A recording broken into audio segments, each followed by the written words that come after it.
जिल्हा परिषद शिक्षण अधिकाऱ्यांकडे फौजदारी गुन्हा दाखल करण्याची मागणी संग्रामसिंग राजपूत यांनी 8 जुलै रोजी आमरण उपोषणाचा इशारा दिला आहे।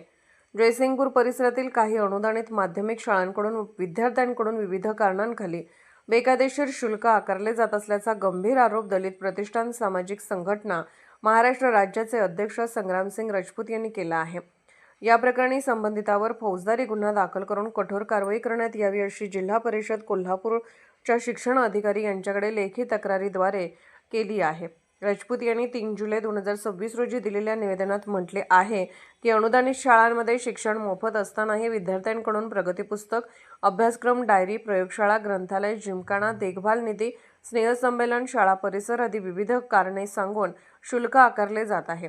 ही वसुली शिक्षणाच्या अधिकार कायद्याच्या RTE तरतुदींना विरोध करून चालकाची आर्थिक पिळवणूक केली जात असल्याचा आरोप संग्रामसिंग राजपूत यांनी केला आहे।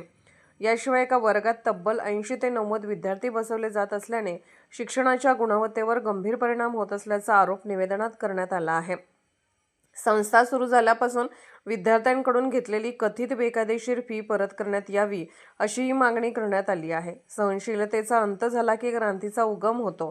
शिक्षणाच्या नावावर चाललेली ही लूट आता खपवून घेतली जाणार नाही असे सांगत संग्रामसिंग राजपूत यांनी संबंधितांवर तातडीने कारवाई करावी। कारवाई न झाल्यास 8 जुलै 2026 रोजी जिल्हा परिषद कार्यालय कोल्हापूर समोर आमरण उपोषणाचा इशारा दिला आहे।